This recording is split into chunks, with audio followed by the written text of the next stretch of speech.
अगर विज्ञान की बात करें तो जब पाश्चात्य जगत के ये तथाकथित आधुनिक वैज्ञानिक और नासा नाम की कोई चीज नहीं थी, उससे सैकड़ों वर्षों पहले बिना किसी उपकरण, बिना किसी तकनीक के जरिए तुलसीदास जी ने सूर्य और पृथ्वी की दूरी को लिख दिया था।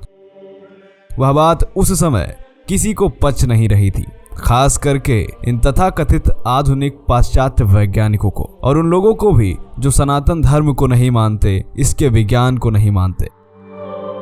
लेकिन उसके तमाम वर्षों बाद लगातार कई उपकरणों को बनाया गया ताकि सूर्य और पृथ्वी की दूरी का अंदाजा लगाया जा सके। दशकों बीत गए और फिर भी यह काम संभव ना हो सका, और अंत में जब सूर्य और पृथ्वी की दूरी का पता आज का मानव लगा पाया तो वह भी हैरान कर देने वाला था, क्योंकि जो आज के आधुनिक उपकरण अब कर रहे हैं वह सैकड़ों वर्ष पहले बिना किसी उपकरण के कर दिया गया था। यह थी सनातन धर्म की महानता। आपको वह चौपाई तो पता ही होगी, युग सहस्त्र योजन पर भानु लीले उताहि मधुर फल जानू। और अब सुनने में यह आ रहा है कि वैज्ञानिक 49 प्रकार की वायु पर रिसर्च कर रहे हैं। यह बात आपको सुनने में थोड़ा अजीब और आश्चर्य वाली लग रही होगी, लेकिन यह सच है। वीडियो में अंत तक बने रहिए और आपको सब कुछ समझ आने वाला है। नमस्कार, मेरा नाम है धीरेन्द्र और आप देख रहे हैं दी साइंटिफिक हिंदू। मित्रों, जैसा कि आप सभी जानते ही हैं कि रामचरितमानस भी तुलसीदास जी ने लिखा है, जिसमें 7 कांड हैं, क्रमशः बाल कांड, अयोध्या कांड, अरण्य कांड, किष्किंधा कांड, सुंदर कांड, लंका कांड और उत्तर कांड। इनमें से सुंदर कांड में जब हनुमान जी लंका में आग लगाते हैं, उस समय के वर्णन में तुलसीदास जी ने एक दोहा लिखा है, जो था हरि प्रेरित तहि अवसर चले मरुत 49 अट्टहास करी गर्जा काफी बढ़ी लाग आकाश। अर्थात जब हनुमान जी ने लंका जलाई तो भगवान की प्रेरणा से 49 पवन चलने लगे। हनुमान जी अट्टहास करके गरजे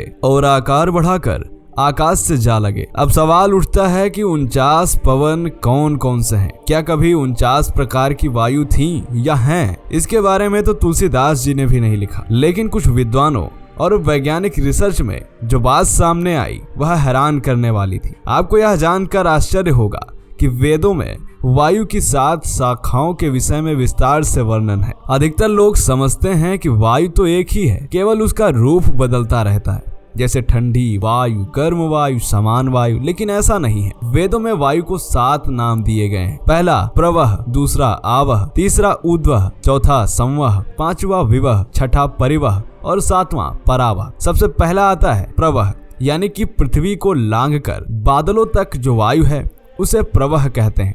यह वायु अत्यंत शक्तिमान है। यही वायु बादलों को इधर उधर उड़ा कर ले जाती है। धूप तथा गर्मी से उत्पन्न होने वाले बादलों को यह प्रवाह वायु ही समुद्र जल से परिपूर्ण करती है, जिससे यह बादल काली घटा में परिवर्तित हो जाते हैं और वर्षा करते हैं। दूसरा है आवह। आवह सूर्य मंडल में व्याप्त है और उसी के द्वारा ध्रुव से आबद्ध होकर संपूर्ण सूर्य मंडल घूमता है। तीसरा है ऊर्ध्वः। वायु की तीसरी शाखा है जो चंद्रलोक में प्रतिष्ठित है, इसके द्वारा चंद्रमंडल घूमता है। चौथा है संवह। संवह नामक वायु नक्षत्र मंडल में व्यवस्थित है, इसके द्वारा ध्रुव से आबद्ध होकर नक्षत्र मंडल घूमता रहता है। पांचवा है विवह।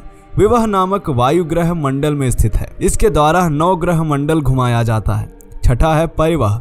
परिवह नामक वायु सप्तऋषि मंडल में स्थित है, इसी के द्वारा ध्रुव से संबंध होकर सप्तऋषि आकाश में भ्रमण करते हैं।